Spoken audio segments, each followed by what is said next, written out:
from the ashes to school the masses. Hello everyone, welcome to episode 103 of the Scholars of Wrestling Show. I'm your man behind the microphone as always, Jeff. To my left is Tarek. What's going on, sir? Hello everyone. How are you this week? Well, I'm very well, thank you. I am even better, and to his left is Scholar Brian. If you can't tell from the happiness in our tones, this is going to be a very different Royal Rumble review than the past 2 years. Yeah, it's going to be a positive one. Fancy that. 2 years of shit makes the glory even better. It's just really nice to have a Royal Rumble pay-per-view close with people cheering instead of booing it out the building, chanting, "We want refunds." Yeah, what a novel concept, huh? Oh, yes. Yeah, and it's been a while since we've had a show where there were no missteps. Really, there was one match that was botch-tastic, but other than that, everything was pretty good. But you know what? We'll get to that. But first, indeed. But first, Jeff needs to touch on a little bit of really, really important backstage news. Indeed. Let us check behind the curtain and check in on a little backstage news. I'm feeling something here. I'm feeling something. Backstage news. Backstage news. Check behind the curtains. We got backstage news. Backstage news. Backstage news. Check behind the curtains. We got backstage news. And apparently we got a new theme song, too. I've got...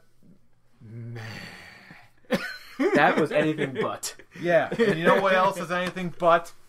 Or you know what else is going to be anything but? NXT Dallas. With... Oh, who's going to be there? Who's going to be there? Watch as his head explodes! If you haven't seen the post on our page, Jeff, who's coming to NXT Dallas? Let the explosion occur. Let it... let him reach his climax. Oh, the climax... Shut your mouth. No, the climax has been happening since this morning when it was announced. You pay respect to the King of Strong Style.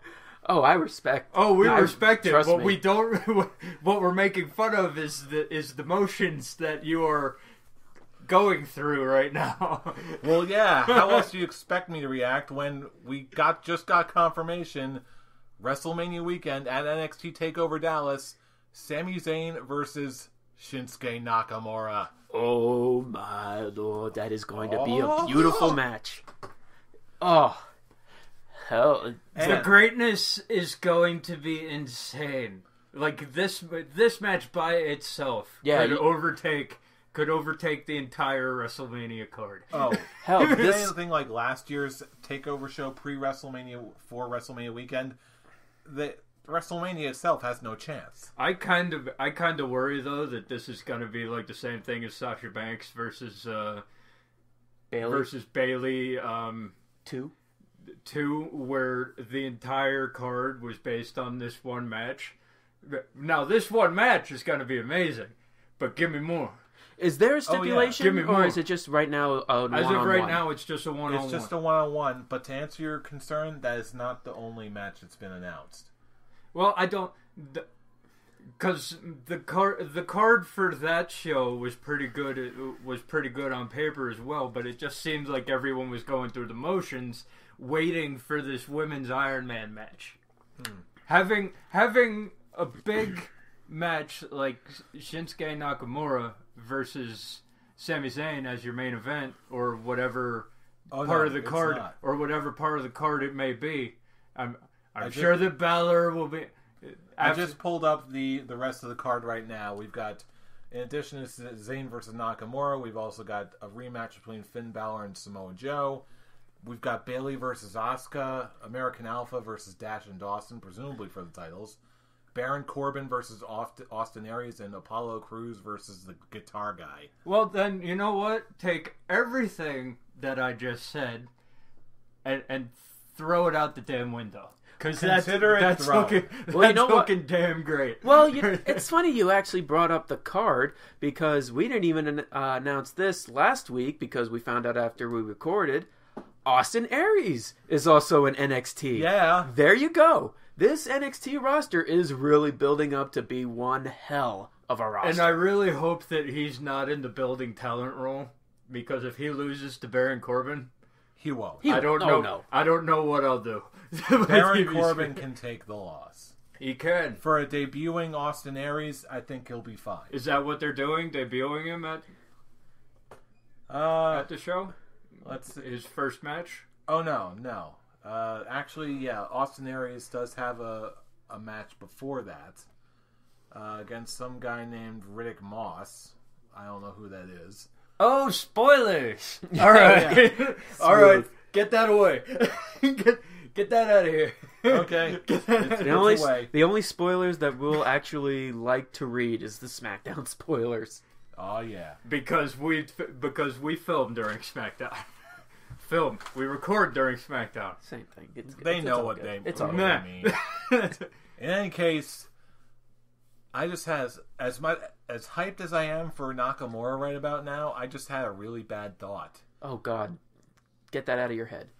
My bad thought is I pretty much gave WWE free reign to book Roman Reigns as horribly as they want, because if they treat Nakamura remotely competently at all, they've got my money for another year. Well, the difference is, it's like I said, it's under Triple H's project, not Vince McMahon's project.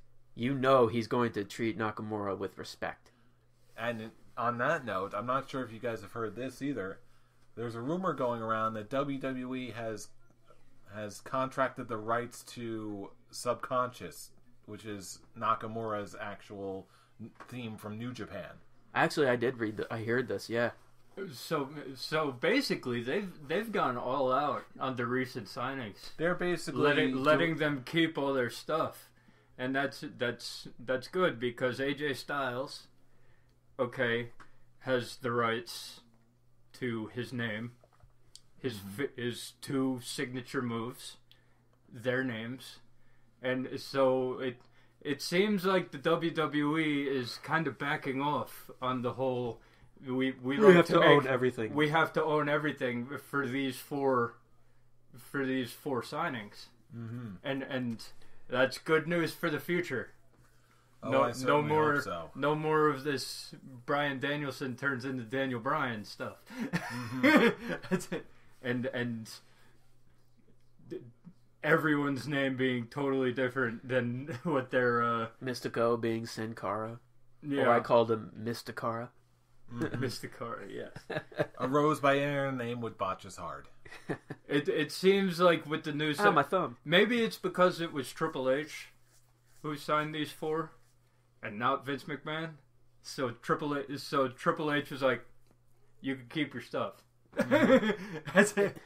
Besides, I'm sure getting Subconscious licensed is not nearly as bad as it is for like getting like a major band to. Oh, unless you're Triple H, you're not getting a major band to play your song. Like, of course, they're not going to get Metallica's Enter Sandman to for when ECW reinvaded and they got the Sandman. Exactly. They did for one night only, and after that, it was done. Unless you're a big deal. Mm-hmm. Unless you plan on being Unless a big you're friggin' Nakamura. You're not going to get your old theme song, and you're not going to get an actual band to play. Because notice, Edge, Batista, okay, are few and far between. You get an actual like big band to do your theme song. The only ones I remember: Triple H with Motorhead, Edge with Alter Bridge, and Batista had Saliva doing his. Randy Orton just recently got the band that does his music, and Randy Orton with the I hear voices. Yeah, that Rev Theory. Uncle Bray, yes, and CM Punk got to Live in Color to do his theme song too. Yeah, so unless you're a big name, if you're not a big name or you're not a big deal, you're not getting a big name band to do your theme song. Is Bray Wyatt's the band that plays? Are they actually like big? I don't think they're big. I think Mark Crozer is just like that was his big. His big, his big number, yeah. So even Bray Wyatt, like that, he's got a band that actually sings a song, but they're not like Saliva. They're not like. I'm sure they're very proud of that fact. They're very proud of that fact, and that's good. But I'm sorry, Saliva has not aged well. I'm sorry. That's why I still like their old stuff. Even their old stuff, I don't think has aged well. But then again, I only really like one of their songs, so it really doesn't matter. Yeah. But maybe, I think it's only like 1 or 2 songs that I actually still listen to. Yeah.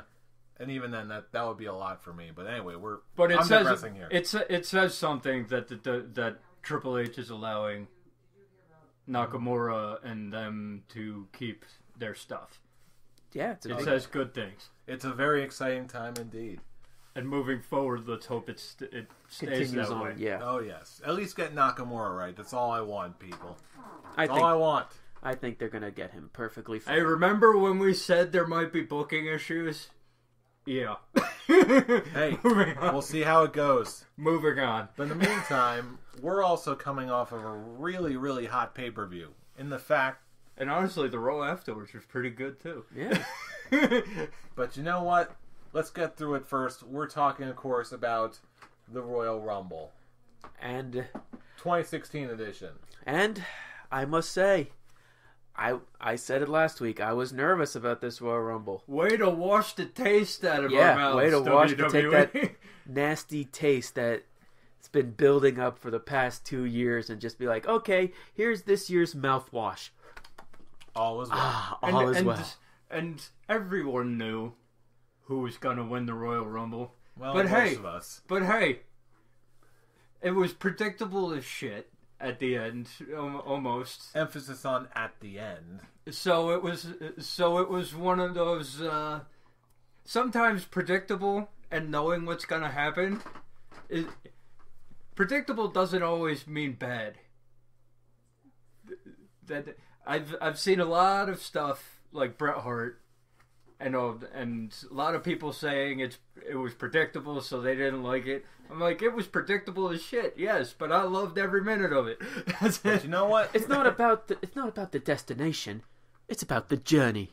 And the journey was amazing. Fun. The entire pay-per-view, leading up to the end. So you know what? Let's just dive right in with probably the least good portion of this, but which was even had its redeeming points.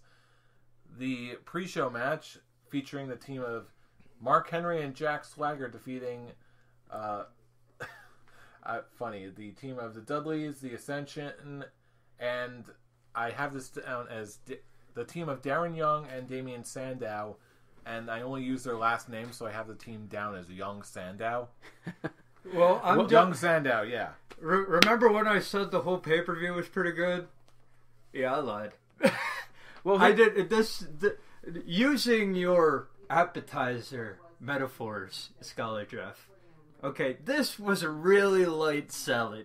I like light salads. Well, you know what? It may be a light salad, but Damian Sandow brought us some nice, yummy grilled chicken. Damian Sandow brought us some yummy grilled chicken to snip right into that salad. Damian Sandow was the standout, but as soon as you saw him hitting his moves one after another, it was like, wow, we know who's not winning. It's Sandow. He had one of the biggest pops of the night. But emphasis, one of the biggest pops. Yeah. Oh yeah. And the ending was just awkward. The ending was a mess. The ending was awkward. The Ascension botched again. Honestly, everybody botched that. I'm not. Yeah, the Ascension. Well, whoever it was, Young and Sandow were out of it by that time. They were out on the outside, so they had nothing to do with it. But here's what I think was supposed to happen.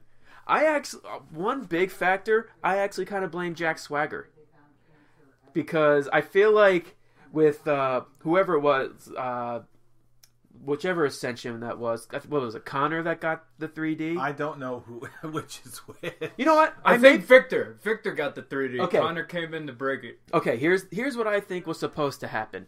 I think, Connor got the 3D. Connor gets 3D'd, and Jack Swagger was supposed to be the one to pull off Bubba Ray Dudley. And then Victor was supposed to lead the attack. Was supposed to attack Devon to distract him.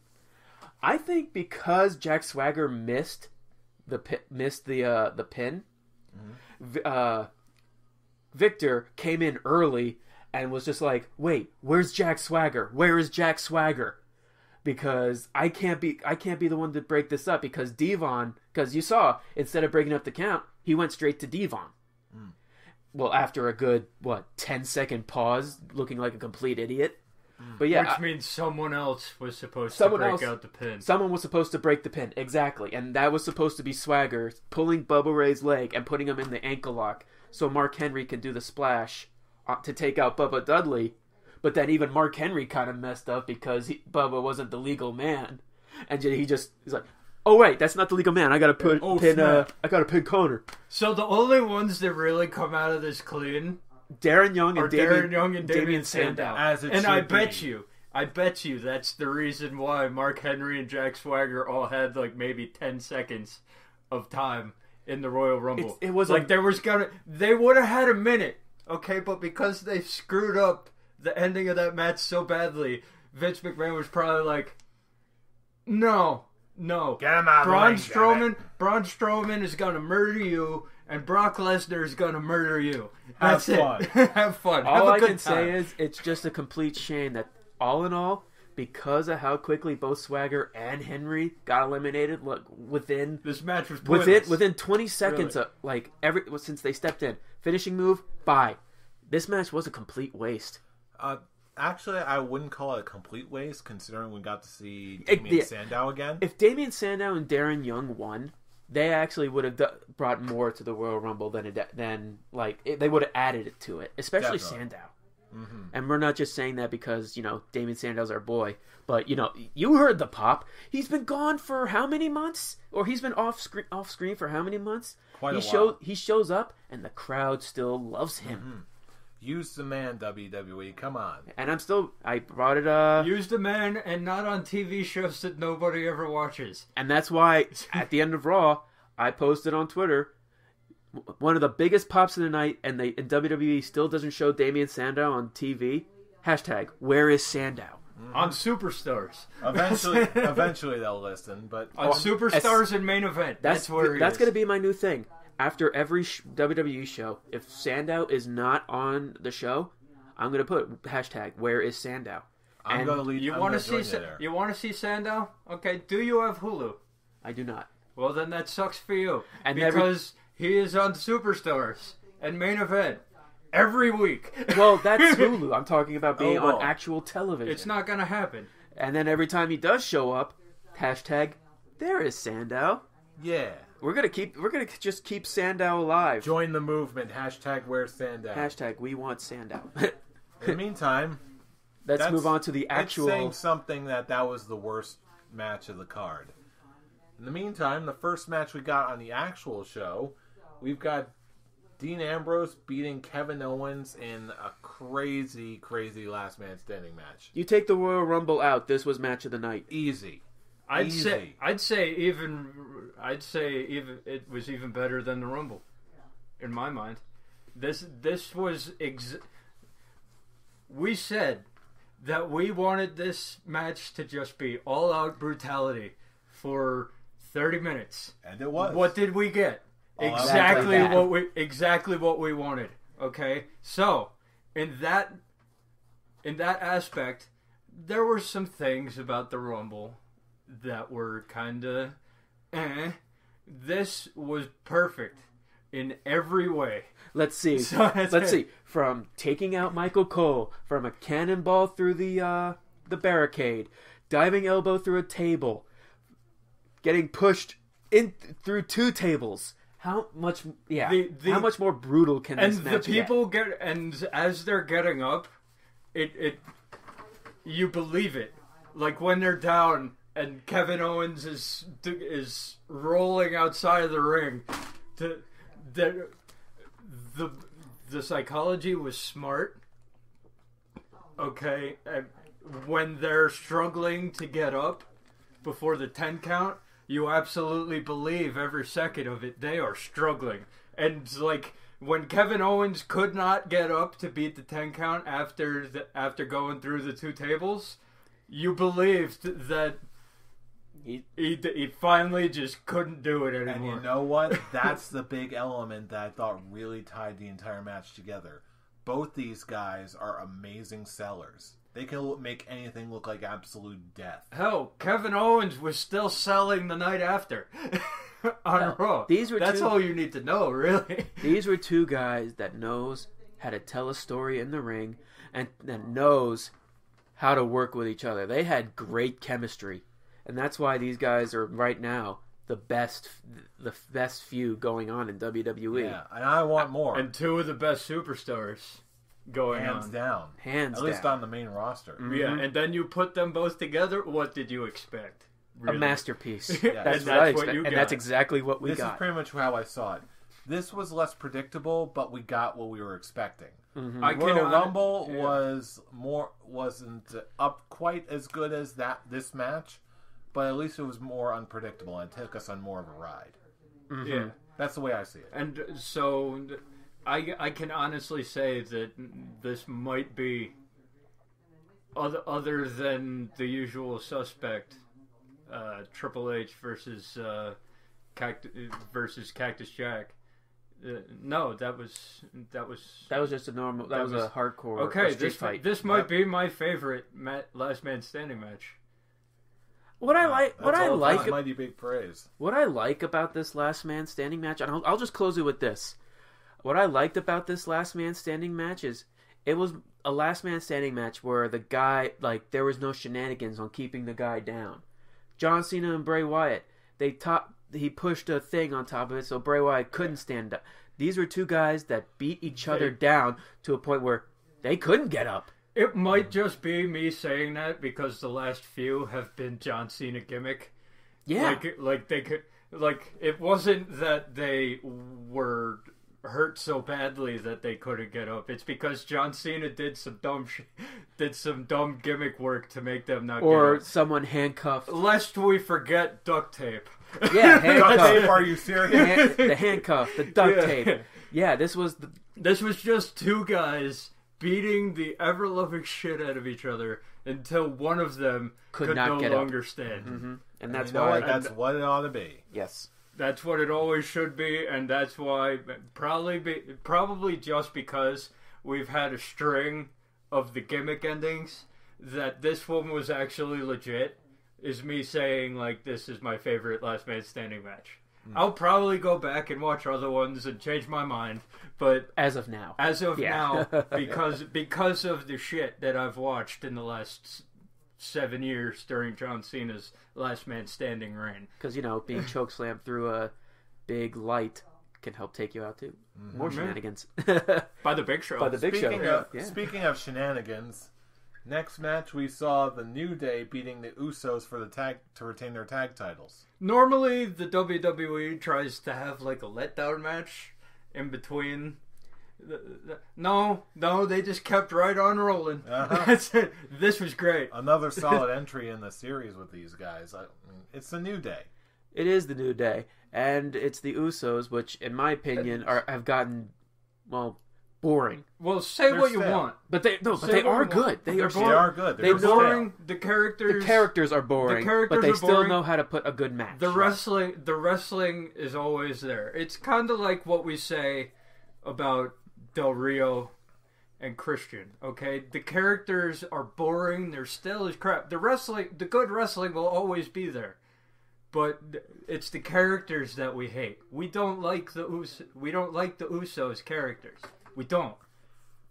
But we never have a problem with their actual matches. Mm-hmm. I must say that closing with Big E catching whichever Uso was trying to do the big splash. That was a great catch. He caught him, and then he just drops. And then he was just like, "Yeah, I got you. We win." Boom.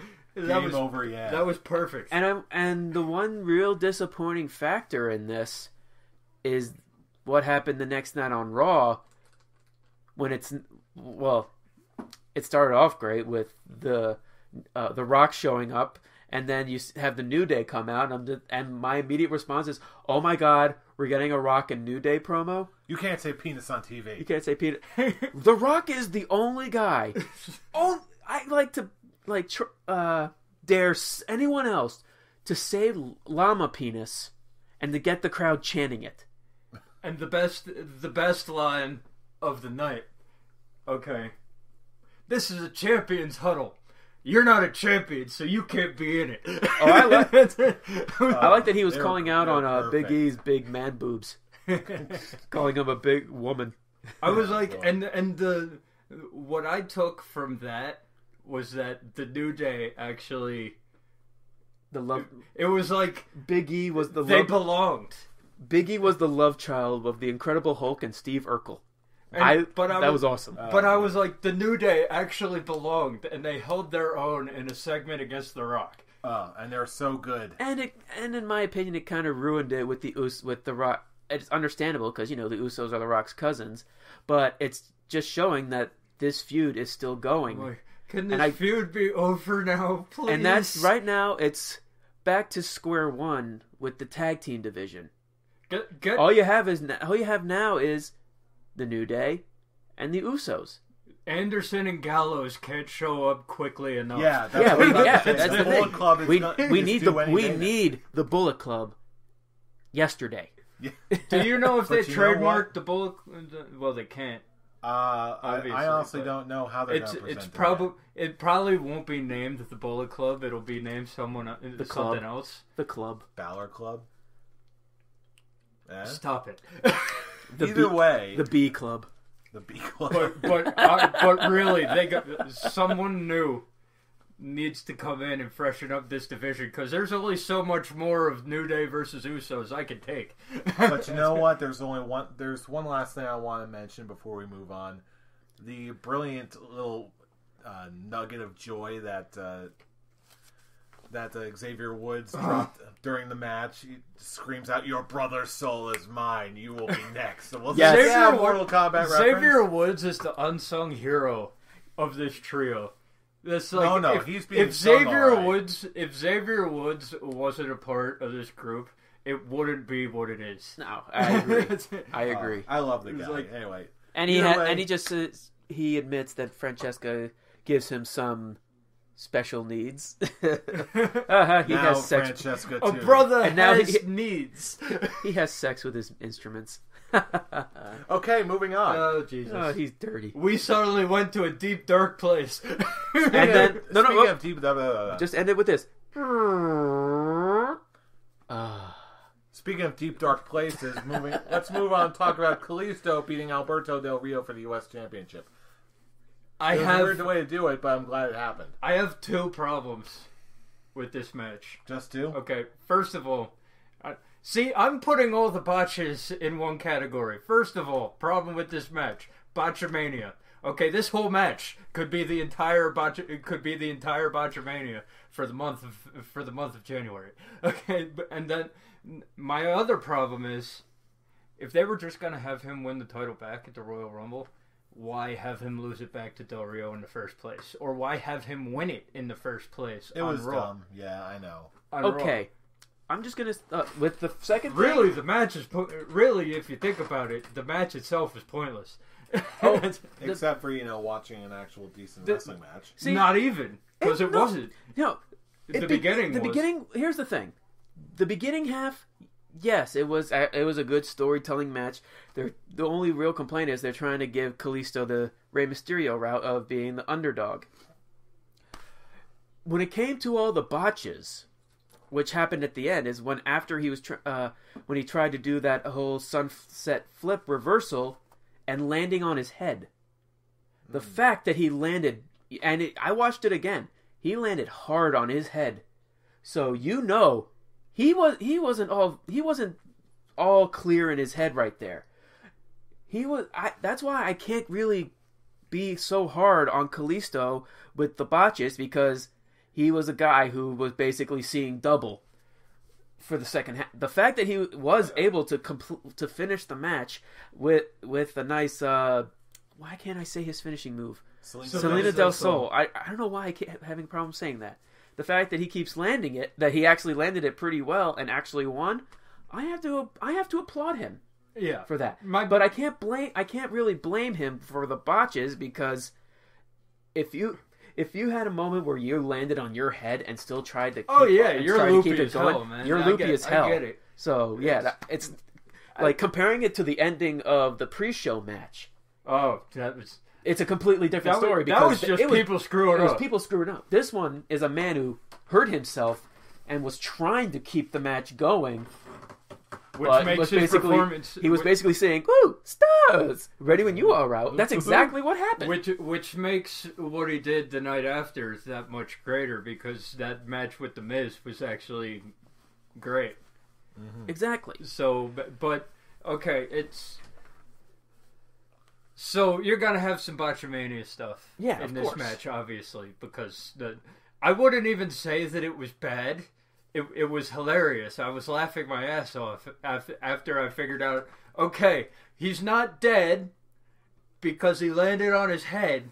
Mm. We all noticed it. We all thought that he was dead or had a broken neck or whatever at that point. So when he got up and started moving and they just started botching hit move after move after move, it just got funny after a point. So it was like, okay, at least the match is amusing. But then I think about it afterwards, and we go back to the... Okay, so did the past 2 weeks mean anything at all? That is my complaint. Couldn't they have just... The whole thing, Kalisto going up against the League of Nations, that could have been the 2-week thing. He's just getting the tar beat out of him for 2 weeks, and he gets his shot at the Royal Rumble. There you go. Basic story. Then you get the underdog thing, and Kalisto takes out the victory, winning his first United States title. Now they've been playing patty cake for 2 weeks, and it makes the win for me mean less when it could have been this huge deal coming out of this pay-per-view. Kalisto overcoming the odds and becoming United States champion when no one thought he could do it. Yeah. He's up against these 4 big jacked men. He's 180 pounds soaking wet. I will agree with you. When it comes to how this whole feud was booked, it was just, what was the point? Like, what was the point of him winning the belt and then just having it take it away? Granted, they took it away because Wade Barrett got involved. But like, it's the arguments like, well, where were the League of Nations members for this match to show him overcoming the odds, like that was stacked against him even more? Like he learned from the inconsistent booking. He learned from his mistakes, and now like he knew to to best his surroundings. But when it comes to the booking, this match was just meh. Yeah, I don't think anyone's going to debate you on that. But as far as the match itself, it was okay. good. And it was watchable. It was watchable. Yeah, perfectly acceptable wrestling. There you go. And I say that for a guy who not a huge fan of Del Rio or not a huge fan of the United States title. Period. So, but yeah, I enjoyed it. It was decent, and I can't take anything away from the guys because of what happened at the end. I can't take anything. I can't be angry at them because they worked with what they were dealing with at the time. Yeah. And you may not, I'll tell you what, you may not be a fan of that, but you know what I'm a fan of? Women who can wrestle. Ah, nice transition. Yes. I like your transition there. Next match, Charlotte beating Becky Lynch for the Divas Championship. But then Sasha Banks shows up again. And all is well. And all is right with the world. Yay. I just like the fact that they're having Sasha Banks... I actually read this online. I don't exactly remember who said it. But they're booking Sasha Banks as the Stone Cold of the Divas division. She really is. And she's not fine with it. She doesn't give a damn who she's going at. She's not changing her character to be a babyface. She's still being her bad self, which her dropping Team Bad, I approve. Yeah, they drop. For those who don't know, on the SmackDown, she basically told Team Bad to fuck off. Basically, maybe in the more PG, in a more PG way, but basically, in layman's terms, she told the boss is by her lonesome, which she should be. I'm actually liking the fact that she's now on her own. Now it's reached the point where how the Divas Revolution began with the teams is gone. Mm-hmm. I like that now. Well, I like that team. What was it? PCB. PCB are now. Even though continuity is dead because Paige and Natalya are teaming up now. They're only, but they're facing Alicia Fox and Brie Bella. I understand that. It's for me. It's the total Divas feud that no one really gives a shit about. I understand that, but at least have some continuity. I mean, like Paige and Natalya are at each other's throats maybe a month back, and now they're hugging in the middle of the ring after a tag team match. Yeah, it doesn't really matter in the long run, but come on.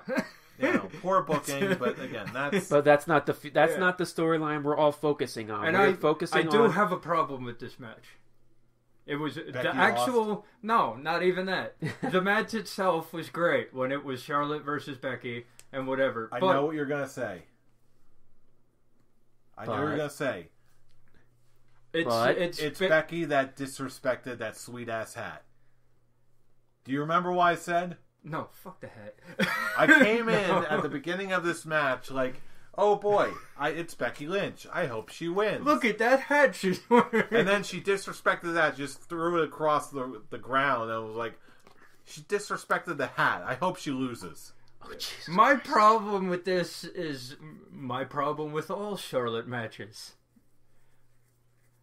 Daddy. Ric Flair. Get off. Ric Flair has entered get off my TV status. I'm sorry. More like Ric Flair get off of Becky Lynch status. Dude, it was creepy. Yeah. I couldn't stop laughing. You were laughing at the whole messing up with the United States title match. I was just loving because Ric Flair is now that horny old man, and I loved it. It's creepy as shit, man. Woo! Indeed. Space Mountain. Woo! I'm like... It would have been fine if it was like 10 years ago. He's like 60 years old and he's chilling. And he's Oldest chilling. Ride, just longest line, my Dude's butt. 70 years old. I don't the fuck down. I honestly... It's literally my father's age. This is so weird. Honestly, I can't do it. I can't. It's one of those... You find it funny. I can't do it anymore, man. It's done. Ric Flair is in that position... Well, the one thing I have to applaud WWE... Okay. The one thing I have to applaud WWE is they actually managed to turn Ric Flair into a heel successfully, to which the crowd is booing him. He did. But to his credit, he did. I have to applaud that. I don't know if it's heel heat or X-Pac heat. I don't think it's this point. I think it's heel heat. I think it is too. Because I've already keep hearing this story, like all these reports, like, oh, that spot with Ric Flair and Becky Lynch, that really offended me. Blah blah blah blah blah. Like, good, he's a bad guy. Good, he's like, yeah, he's the bad, and he's the dirtiest player in the game. He has that title for a reason, especially now because he's a dirty old man. Yeah, it works on a whole new level now. It's. I liked that he got the throw of the jacket perfect where it landed on her head, and she reacted like it was a net, and I loved it. So great. It was so. I did like that, but I'm like, but once again, it's like you're challenging for the title on a pay-per-view. How fucking dumb are you? Ric Flair's gonna pull some shit. You knew this. Eyes on the prize. That's it. And you know what? This whole program definitely made me love Becky Lynch even more than I already did. Yeah, and now, okay, we're looking at a triple threat match. And we are. So this is gonna be glorious. You're saying this is making you like Becky Lynch? This whole program that they're doing now is making me like the Divas title situation. Period. Now that they finally actually have women that want to like wrestle and they're giving them time. I mean, this match got 15 minutes. This match got the main event. Minus like taking the Rumble out of it. This was the main event. Yeah, they could have easily given this spot to Owens Ambrose, but no, they gave it to the women. And that opening package was just great. They're going big on. It was very big on. They're going big on the new divas, on the new. I hate that I have to call them divas now, but on the women's wrestling on the main roster. Yeah, now that a rose by any other name would smell as sweet. So the fact that the three that gave us such joy on NXT, and once Bayley comes up, we're gonna have greatness all the time. So now that they're actually going all in on the NXT divas, things are looking up. Mm-hmm. Yes, indeedy. But you know what? I think we stalled long enough. It's time. It's time to talk. It's time. It's no. Oh wait, no. It's Rumble time. Yes, and let's just get right to it. Triple H won this Royal Rumble, but not after a whole bunch of happenings, including the debut of AJ Styles at number 3 in the Rumble. I just like the one thing I liked about it is it's like, oh, Rusev is number 2. Oh, howdy do. The final 2 of last year's Royal Rumble is starting off this Royal Rumble. And then Rusev gets eliminated. I was like, wow, damn, that was quick. But the only complaint I have is thank you. Who was it?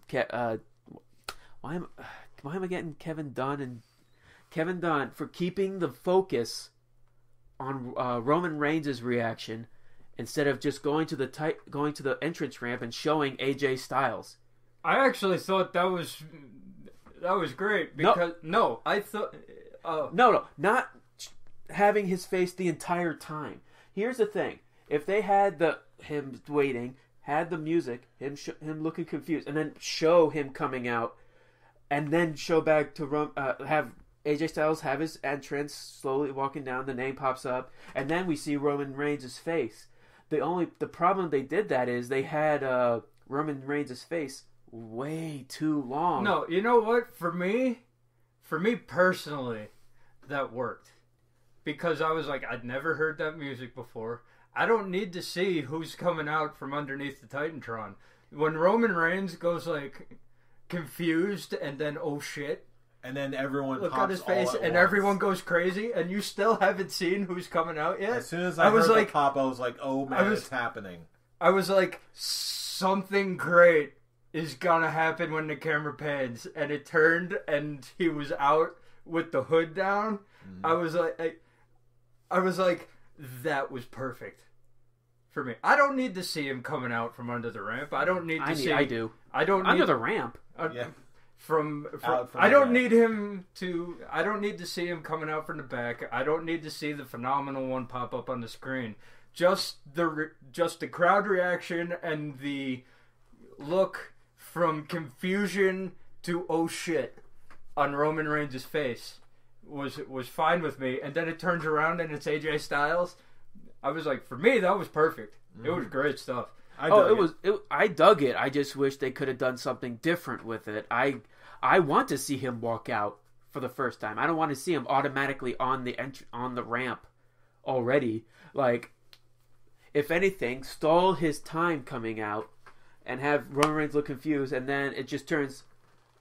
The I am is already on the screen, and then you just see phenomenal, and then you see the crowd going nuts, and then him come out and do a pose, something similar to maybe like Chris Jericho debut or however he did it, and then we have the immediate shot of Roman Reigns. What? See, because I liken it to back when Cactus Jack came back. Mm-hmm. And you didn't see Cactus Jack come out. You just heard the music, and you just got Triple H's reaction, pale white face. Oh shit! I was like, that worked great for me. So this worked about as well as that did. And Roman Reigns showed more emotion in that shot, in that one shot that I've seen from him since he went on his own. Mm-hmm. So I was like, that actually worked because it actually showed me emotion from Roman Reigns, and you got the great surprise of what was on the other end of that camera pan. Oh yeah.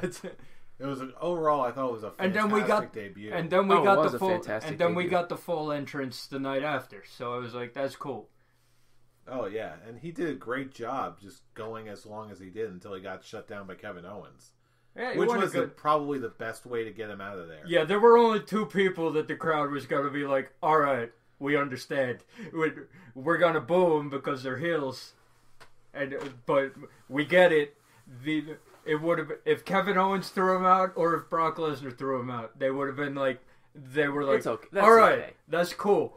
Now, if good old Roman threw him out, there was going to be hell to pay. And we would have had that booing out of the building. Well, we still had the booing though. There was still some. And there was a lot of. When it came to Roman Reigns, he was getting booed like crazy. Oh, yeah, and then he was getting cheered like hell the night after. It was like you're 100 miles away. You're in the same state. Oh, make up your damn mind, Florida. But you know what? At least with the whole Kevin Owens thing, I'm just glad that what I predicted came true, and Sami Zayn came out and eliminated him. And now that Sami Zayn is marked for NXT Dallas, that means some guy. I don't know. That means that we could get Kevin Owens versus AJ Styles at WrestleMania, which that would be so cool. That would be, no pun intended, phenomenal. Oh. And there's really, you're right. I mean, whatever match you give, because Jericho's teasing that it's going to continue, that their little thing is going to continue. What if he doesn't turn heel on Dean Ambrose? What if he turns heel on AJ? I'm going to make a prediction right now. At WrestleMania, we're going to get Chris Jericho versus AJ Styles one more time, the rematch, and we're going to get Kevin Owens versus The Undertaker. I would be fine with that. I would be fine with Kevin Owens versus Undertaker, but from what I'm reading, they're wanting the focus to be on Chris Jericho and Dean Ambrose for the IC title at Mania. They could do that, and that would be fun. I ain't even mad. I ain't even mad. If we get any combination of those matches, WrestleMania, we were talking crap about it a couple weeks back with all the injuries, but now that we're past the Rumble, okay, it actually looks like it could be something. Oh yeah, definitely. I'm looking forward to it. I really am. Going back onto the Rumble, was I the only one that actually did not like the fact that the League of Nations came out and took out Roman Reigns? It could have been worse the way they executed it. Like it was a little on the predictable side. We all knew he was going to come back. Problem is that as it was going on, Kofi Kingston was doing his spot. And then they missed his elimination. Which upset me because Kofi was my number. I don't blame it on the booking as much as I do the cameraman. Yeah. Kevin Dunn, you ruined it. Kevin, it just took so much time away. It took the focus out of the Rumble match, which a good chunk of it was lost the moment Vince made the match for the title. The whole thing of Roman Reigns kind of have to be stretcher, but then he decided to walk back. I didn't like the fact that he went backstage. It was stupid. No, I was like, if you're gonna walk back, why didn't you just walk back to the ring? Because I mean, you're Roman Reigns, right? You're Superman. Just like if you're able to walk to the back, why didn't you just run back to the ring? The fact that WWE put him in a spot where he can be taken to the back, and it's like, okay, you're doing good. Here's your resting time. I didn't like that. It's like, no, how are you supposed to accept that Roman Reigns is an unstoppable force when you're not when you have him booked as a guy who has to be going out to the back because he got put through a table. He got a boo boo. He got a boo boo. He got a boo boo by being put through a table from Rusev. Mr. Rusev, that's not wise. The best way that could have gone down is if he just fucking laid there. He's like he just got put through a table by 350-pound Bulgarian. Don't take him out. Just have him lay there. Just have him lay there, and then whenever he tries to get up and whatever, and he's just trying so hard, and then he gets to the ring, someone drop kicks him back into the table and whatever. The one problem, they should have kept him out there. He should never have gone to the back. I mean, and it hurts him. And when he finally came back, when Sheamus came in at number 29 and just punched him, Superman punched him, and he got back into the ring, he was booed out of the building. Because the execution was because sloppy. it was just so The bad. perfect way to get him back into the match after that was when The Miz went to the commentary table. Mm-hmm. If he was still out there, like, you haven't seen or heard from Roman Reigns since he got put through the table. He's just kind of been lying there. He's struggling to get up. And then all of a sudden, The Miz turns the corner to go to the commentary table, just spears the shit out of him. That would be way better. And then rolls back into the ring and starts going and then ham. and then grabs the star from Super Mario Brothers and just goes and starts eliminating people. It starts eliminating people. I would have been like, that makes more sense. You had the dude walk to the back. We say that especially because he was our number, but still, even though it's still the point. Yeah, you're trying to build him up as your biggest star, the face of the company. You have him walk to the back. You've had Have guys him stay on the stretcher if you're gonna do that. Yeah. You've had guys like Shawn Michaels, Rey Mysterio, even Chris Benoit, who started out as number 1 and number 2 in the Royal Rumble. They stayed out the entire time. Granted, yes, they did get knocked out to give themselves some rest, but it's still the matter of the fact that they stayed out there the whole match. Mm-hmm. I hated this. I hated it the second the League of Nations came out and started attacking him with Vince McMahon going, beat him up, damn it, beat him up, beat him up. I actually yes, looked he actually did at that. I looked at stats, okay, for this match. Okay, technically, Roman Reigns lasted the longest with 59 minutes and 50 seconds. Oh, however, God, he didn't beat Rey Mysterio's number. However, count. I'm very happy with that. However, he was out at ringside for 29 minutes.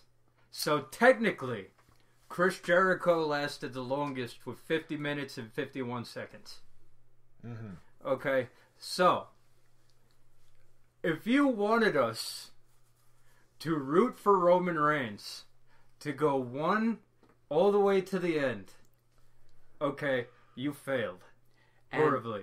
Because this was a match where he could have overcome the odds.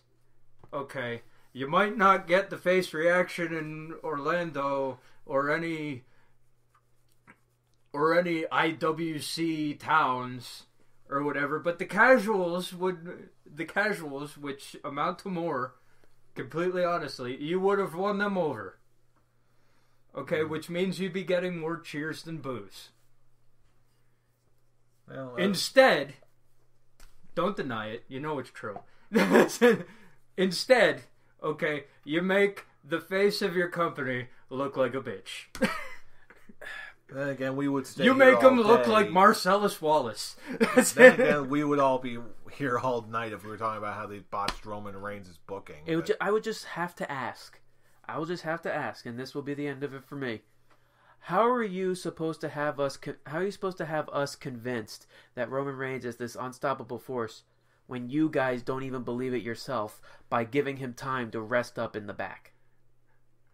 He doesn't. But it the doesn't most work. It doesn't work. It's impossible. There was something more surprising than AJ Styles coming out in this match for me.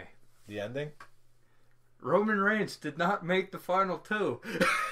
Oh, Which I was was a like, delight. I was like, hold on a minute, which what? was a delight.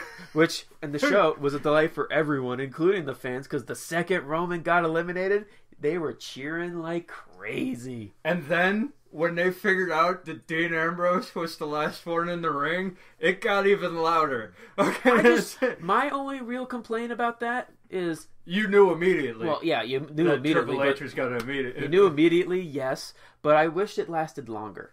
Mm-hmm.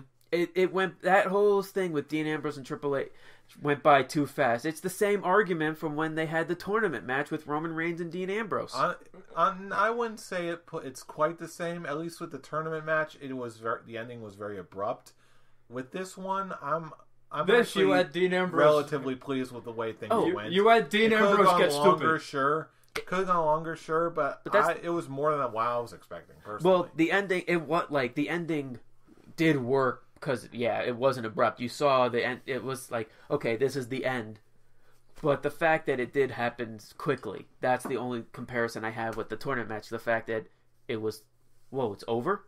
I Well, actually again, it's liked the also whole. end of the Rumble. So, I liked that bit because like you felt okay, even though we knew that Triple H was gonna pull it out in the end. Like Dean Ambrose, no, Dean Ambrose was winning that battle. Like he was beating like I actually thought for a minute when he ran into him with the knee and Triple H did that little sell job where he kind of jumped back and like the only reason he stayed in was because his knees hit the apron. Yeah, I was like, yeah, they did that great. I was like, that is how you do a sell of that. And then, of course, you knew as soon as Dean Ambrose ran back to that rope, I'm like, I know what's happening here. Here it comes. I know what's happening here. But it's like, as I said before, predictable doesn't always mean bad. I guess it's the journey. Mm-hmm, it is. And the Royal Rumble definitely gave us a great one. And now, from what happened on Monday Night Raw, we got a pretty good main event for Fastlane with a horrible advertiser with Eva Marie being on the poster. What the hell's the point of that? I don't know, but you know what? We got a really great main event. We got a really great main event with Roman Reigns, Dean Ambrose, and Brock Lesnar. That's going to be a fun match. And that was probably the only way you could do that and not have Roman Reigns get booed out of the building when it's Roman Reigns versus Dean Ambrose. Mm-hmm. When it's he's still going to get booed out of the building. It's Brock Lesnar and Dean Ambrose. Well, remember, it all depends on where they are. But you know what? We're getting ahead of ourselves. We're going to get to Fastlane when we get to Fastlane. But I just asked you, did they put Roman Reigns in a bad spot? Of course, with having him face Dean Ambrose and Brock Lesnar, two of the most popular superstars they have on the roster. Once again, it depends on where they are. Okay, because he'll still get some cheers if they're in casuals. Oh, he may still get cheers no matter with where they are. But it's going to be nothing in compared to Dean Ambrose and Brock Lesnar. But the triple threat makes it more palatable that Roman Reigns wins. Yeah. Okay, because it's obvious. We can put that prediction down right now. We don't need to wait for the. We got to have Triple H and Roman Reigns at WrestleMania for the title. It makes the most sense at this point. It really does. With how it's been booked? Yeah. Yeah, it makes the most sense. So Dean Ambrose or Brock Lesnar winning makes no sense at all. Maybe Dean Ambrose because of what happened in the Royal Rumble, but not really even then.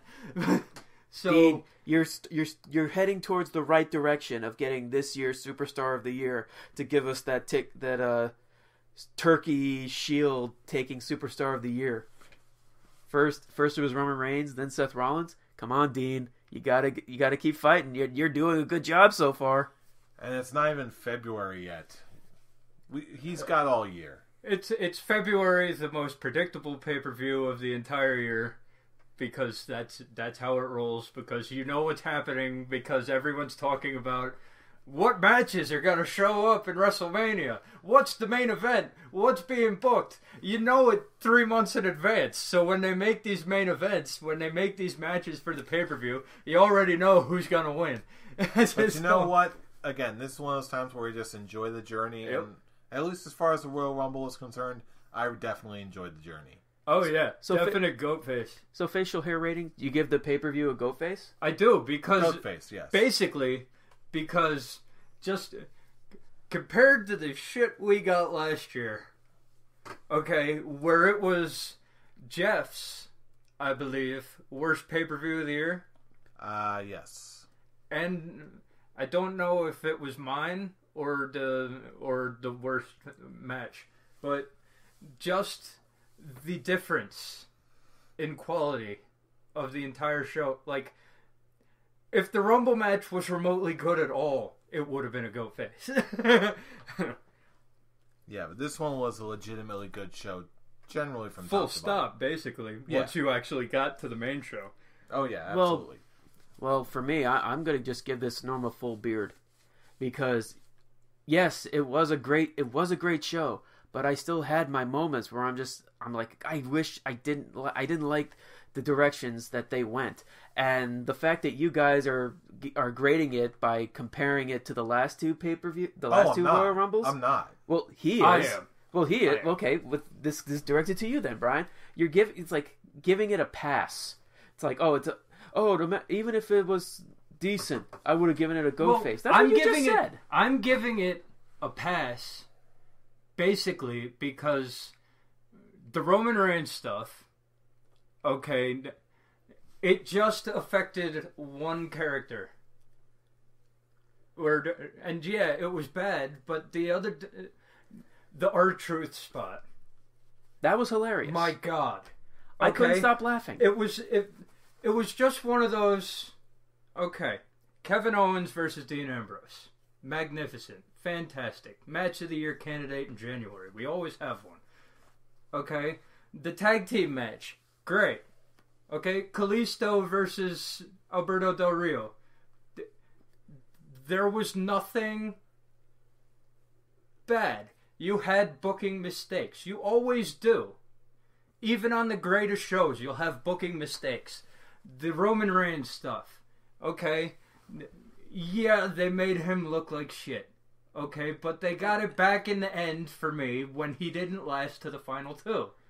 Okay? But the fact that you're saying you're putting your grade in by comparing it to the last two events? That was probably bad speaking on my part. It's late, you can't word good. I can't word good. That was probably not the best statement to make. It helps. It helps a lot. But even if I wasn't, okay, everything on this show was good.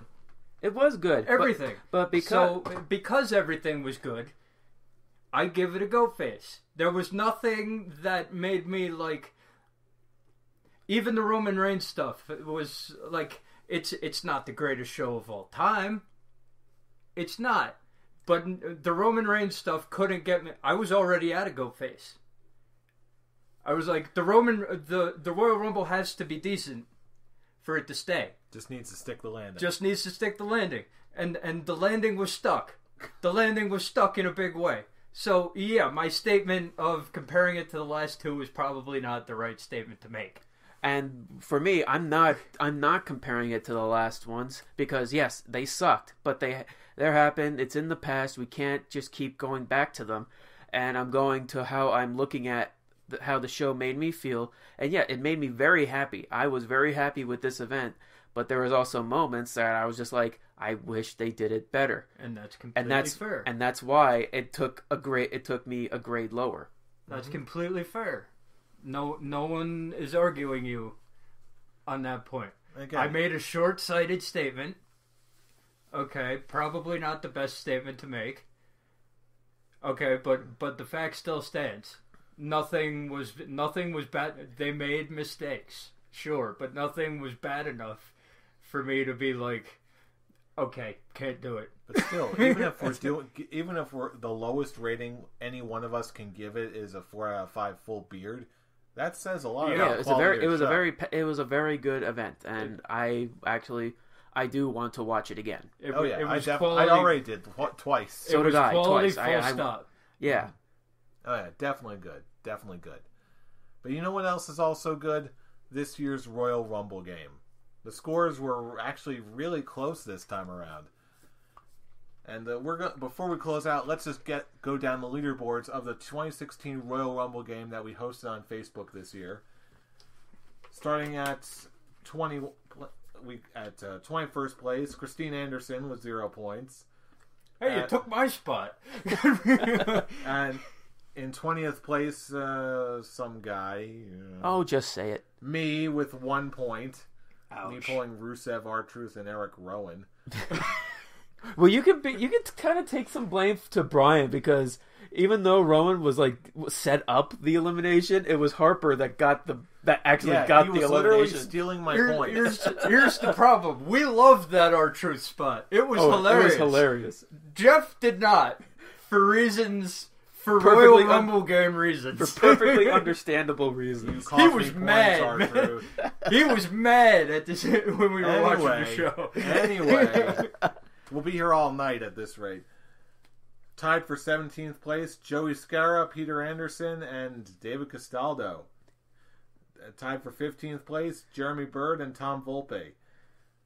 Are you gonna say their points or No? Or we're just gonna just actually, do the yeah. 17th place got 3 points. 15th got 5 points. In 13th place with 6 points, Juan Rosario and Kevin O'Sullivan. I'm reading that right. And in 12th place, you fool, Tarek with 7 points. Oh, I will say though, I didn't get Lesnar. I got Mark Henry. I was compiling a lot of data. Leave me alone. Okay.